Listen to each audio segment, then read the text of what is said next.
Hello everybody, my name is Kaeden Souki, Sports Editor of the Beacon, and I want to welcome you to the first episode of Pilot Pit Stop, where we're going to be breaking down the big games, big names, and moments from the past week of Pilot Athletics. I think you know what that means, so I guess let's just jump into it. We can give you the good news first or the bad news first. Luckily, you can't respond, so I'm just going to start with the bad news. Women's basketball last night, as we're recording this, March 26th, ended their postseason dreams with a 72-54 loss against Montana State in the Super 16 of the WNIT, which, for those who don't know the lingo, that's the Women's National Invitation Tournament. It was kind of an uphill battle the whole game. They were trailing by as much as 21 points. They cut the deficit down to 9 twice, but they just couldn't finish it, and especially being outscored in the fourth quarter, just wasn't able to cut it close. They were led in scoring by the Pilots, I should say, were led in scoring by Bryn Smith with 14 points, and she shot 4 for 7 from the three. But the team overall shot 8 for 29, which is not ideal, and just wasn't able to get it done. Before getting to there, in case you missed it, which you shouldn't have, because you should have been reading my story about both the basketball teams' performance in the WCC tournament. That's West Coast Conference again. Once again, for those who don't know the lingo, they lost to OSU in the quarterfinal, but in the first two rounds of the WNIT, the Pilots beat Sam Houston 62-59 on March 19th, and Lamar 78-68 on March 22nd.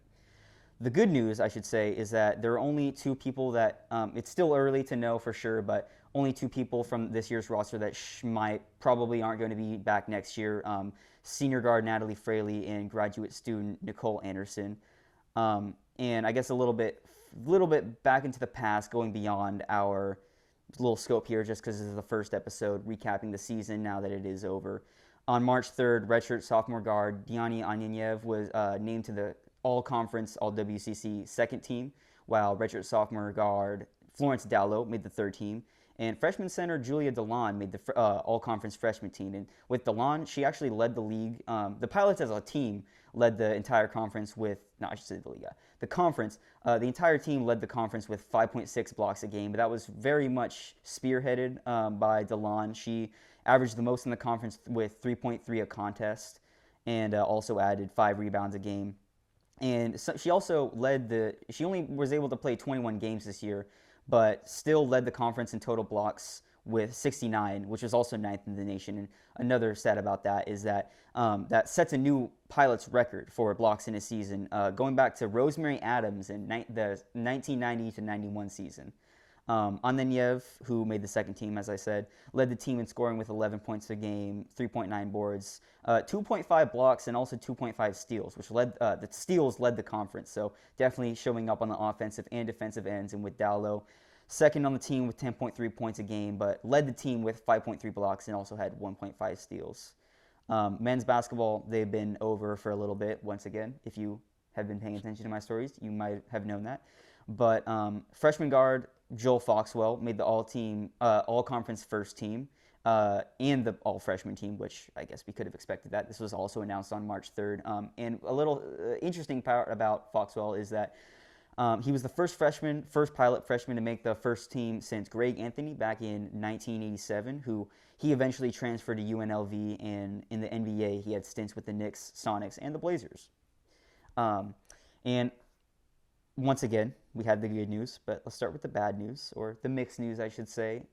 Foxwell, according to his agent Solomon Dett, is set to enter the transfer portal on April 7th, which we don't know what that means at the moment. I can't say, but with the breakout season that Foxwell's been having, if you've been paying attention, let's just say there are probably a lot of fishermen out there that are trying to reel in Foxwell. It's going to be they're very heavily targeted, I like to think, by the scouts out there from a lot of those bigger programs. But as I'm recording this, it's a beautiful Friday afternoon, and baseball season has started. MLB just started, but WCC baseball has been here for a minute. And in recent times, the Pilots baseball is on a 7-game winning streak. They've only lost 2 games since their home opener back on February 27th, and they're 10-2 at home. They're 15-7 overall, which is the best in the conference, and they also have a undefeated 3-0 conference record after they swept LMU from March 20th to the 22nd. And they also swept, going back a little bit further, they swept Holy Cross from March 5th to the 8th. They swept Holy Cross in 4 games, which sweeping a team is already hard enough, and to do it in 4 games is even more impressive. And they scored 10-plus runs in each game, which is pretty incredible. I know something that they're working on this year, the pitching, which I'll get into. The pitching and the defense has been very solid. Something that they're really working toward is getting a consistent offense, and so it has been a little bit hit or miss, no pun intended. But I think a series like that really shows you that the momentum that this team can have, and they haven't been beaten this season in only 7 losses. They haven't been beaten by more than 4 runs. Their only game their only time getting beaten by 4 runs and no more was February 22nd against Santa Barbara, which was the tail end of they got swept by Santa Barbara, but that was actually the series that kind of, since then, that's when they've been 13-2. 15-2, I believe. And since then, it's really been on one. I like to think that Coach Loomis, after that 4-run loss, was like, guys, we needed to get it together. And since then, they've really been on one. Back on March 17th, they beat Oregon State, who was ranked never 17th on D1 baseball rankings, and is top 20 in a lot of different other rankings, and annually, perennially, whatever the correct word would be, definitely one of the best college baseball programs. They beat them on March 17th. They beat them 3-1, low-scoring game. You saw the pitching again. Whoa. You saw the pitching in action there. Carter Gaston got his 3rd win at the time. He now has his 4th win, which is a team high. And Carter Gaston's actually been pitching lights out this year. He has a .81 ERA, which leads the team at this time of recording. And his opponents, they're hitting a 171 pitch average against him. The team overall is 233, which, they're pretty objectively, we can probably project the stats, they're pretty objectively the best pitching team in the WCC. They don't have a lot of strikeouts, but they have a lot of control, and it's translating into winning baseball, and that's all you can ask for. In that Oregon State game also, Leo Cote hit 2 for 2 with an RBI and a walk. Recently, on a little bit more recently, I should say, on March 23rd, Trey Swigart and Alex Villa both earned conference honors. Trey Swigart, who was named to the John Olerud two-way player watch list, which once again, if you've been reading my stories, you probably knew that. He had a monster game in the first game of their sweep against LMU on March 20th. This guy must not like LMU, because I want to say Trey Swigart had for that week he hit .533 with 6 RBIs and 2 homers, and a lot of that was very much in this one game on March 20th. He had 2 home runs, and he's the first pilot to have a multi-home run game this year so far. And he also pitched that night and got 7 strikeouts, which is the team record so far for strikeouts in a game. So probably one of the most standout individual performances that we've seen so far.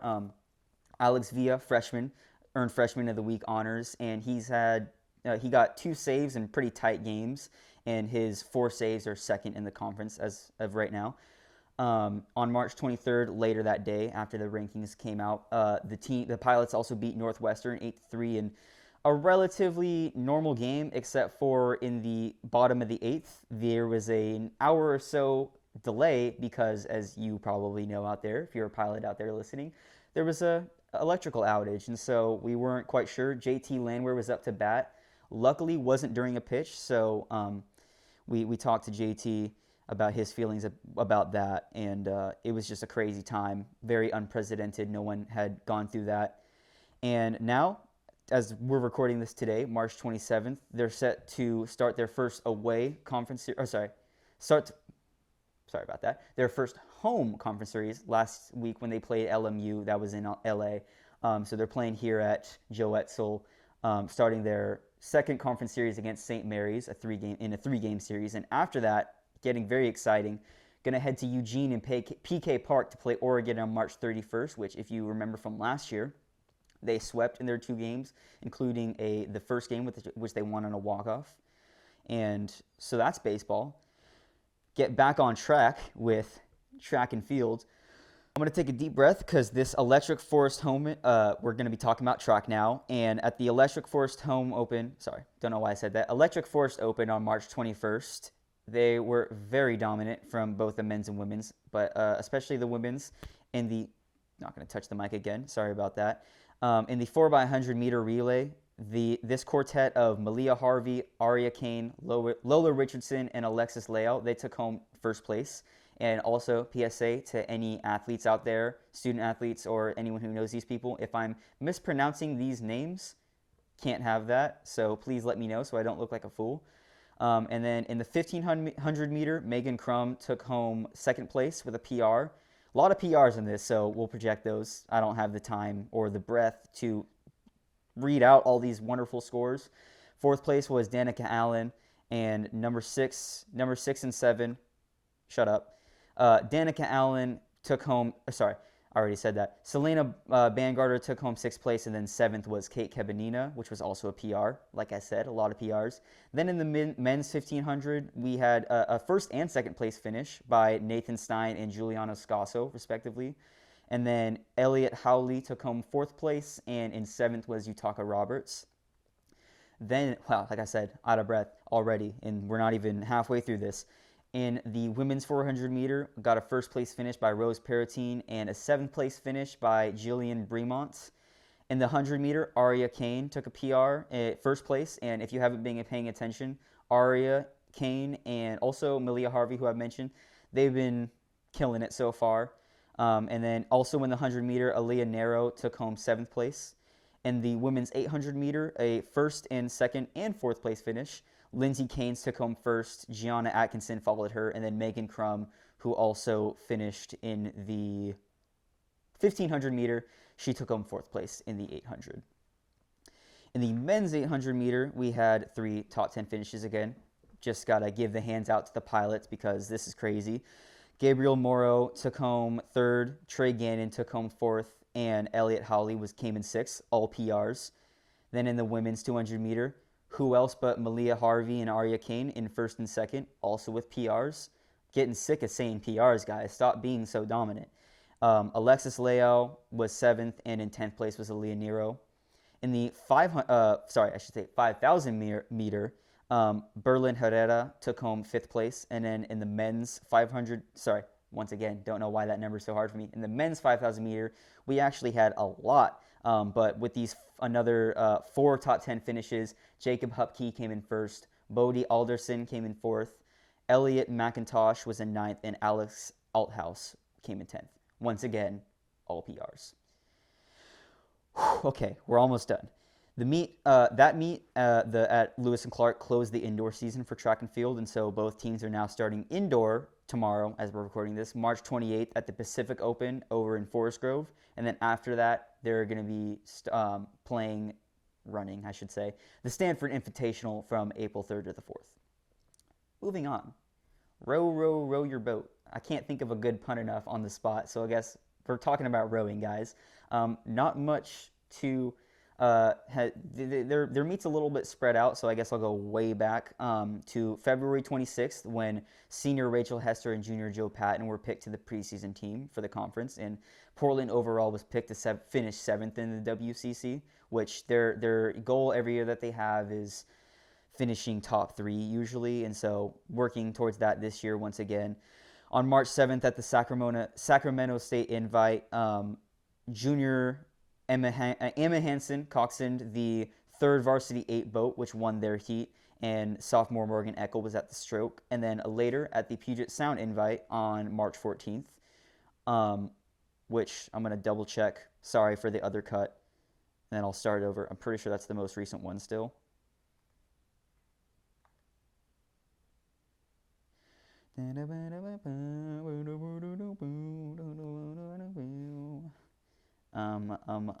Yes, okay. That certainly is, going back a little bit. Then, the next week, March 14th, at the Puget Sound Invite, which, as we're recording this, is still the most recent meet that they've had 3 top 1 finishes. Don't know why I said top 1. 3 number 1 finishes. The varsity 8 boat, the second varsity 8 boat, and the varsity 4th boat all won their heats. Varsity 8 was coxswained by Junior Leabel Palladino, and Julia Kiplinger was at the stroke. The second boat for Varsity 8, Natalie Petty, was the coxswain with Isabella Honig at the stroke. The fourth varsity boat. Bea Valenzuela was the coxswain with Avery Zealy at the stroke. Once again, if I'm mispronouncing any of these names, please let me know. And their next meet for the rowing team is the Dexter Lake Invite, hosted by Oregon State on March 28th. And then after that, getting a little bit ahead of ourselves, on April 11th, Portland Invite, whoop, whoop, we get the host. I'm not hosting it. We are doing it, but the rowing team will be hosting their first invite at Vancouver Lake, in their only Portland area hosted invite of the season. Moving on to women's tennis. Unfortunately, on March 22nd, they snapped a 5 straight match winning streak to number 45 San Diego, which is usually a tough conference opponent, which they have a lot of in the WCC. And that number 45 ranking is the national ranking from the ITA, or the Intercollegiate Tennis Association, for those who don't know the lingo. But before that, on March 21st, kind of culminating that winning streak with a 4-3 overall match against Santa Clara, which started their conference play. And in that match, they swept in the double sets with Nadine Arbazar Martinez was in 2 different pairs. She was paired with Alaya Rubio Perez and Megan Pearson. They both of those duos won. And Daria Radilova and Lexi Flores also won their double set. And then at San Diego, which the team overall did lose, but Maria Galatescu and Megan Pearson both got singles wins. And now the team is at 6-6 overall with a 1-1 conference record, so very balanced so far. And on March 28th, they're going to go up against LMU, and then on the next day, 29th, they're going to be facing number 6 Pepperdine, another very highly ranked conference opponent. Those are both going to be away matches. Moving on to the men's team, going way back earlier this month, on March 3rd and 7th, Nikola Karamedchev and Cade Fernando won conference doubles team of the week 2 weeks in a row on those dates. Since then, hasn't been as sweet. Excuse me again. The team is 5-9 overall and 0-1 in conference play. They do play today, but haven't seen the game result of that yet. So as the time we're recording this, they've lost 4 straight. On March 21st, when they played Pacific, which started their conference play, they were without Cade Fernando, the team is very small, so when you have someone like that who is a very key player, you definitely, you feel it a little bit more. But in that set, Karamedchev, Stefan Skobelev, and Tanner Binder did get singles wins. And Karamedchev and Binder did also win a doubles match in a 6-2 set. And now on March 27th, they're set to face number 13 San Diego, and then on the 30th, number 40th ranked Santa Clara, and those are going to both be at home. So a little bit of a reverse of the women's team. Moving on to beach volleyball, it has been tough. This is a program that isn't typically at the top of the conference, and so far they're 4-11 this season. The Hornet Beach Bash from March 13th to the 14th was a little rough. They were swept completely in 0-5 sets by Sacramento State, Corbin, and San Francisco. Their goal going into this year, they finished 5-17 last year, and so I guess their goal was to improve upon that, which they are making good progress too so far. They were recently swept by Oregon from March 20th to the 22nd, which made 8 straight losses, which in those matches, Leonie Freytag and Ellen Larson did get points in the latter 2 games, so to make it 1-4 sets. And those were the first points scored by the team since March 9th against Bushnell, which was also Freytag and Larson. So they have been a duo to definitely lead the team so far. And they started today, as we're recording this, March 27th, in conference play in the West Coast Challenge, which will be the overall culmination of this little tournament, will be tomorrow on March 28th. Don't know how that's ended yet, so make sure to tune in next week to know how that series went. And then the next matches after that for beach volleyball is a doubleheader at home on April 15th against Corbin. And with that, I believe we're culminating the very first episode of Pilot Pit Stop. Yay! Celebrate with me, guys, if you're as excited as I am, because let me tell you, I'm excited. I'm very excited for this series, but it would be even better with your support, with your engagement, knowing what to add, what to do, what you're looking for in your sports coverage. In the sports section here at the Beacon, as of now, it's kind of just me, and sometimes it can get lonely. And so this is how I'm trying to get the most updated, the most accurate, and the most pockets of sports coverage so that you, yes, you, can be informed about what's going on in pilot athletics. But with that, Kaeden Souki, Sports Editor of the Beacon, nice to meet you. Signing off. Tune in next week for the next episode of Pilot Pit Stop. Thank you.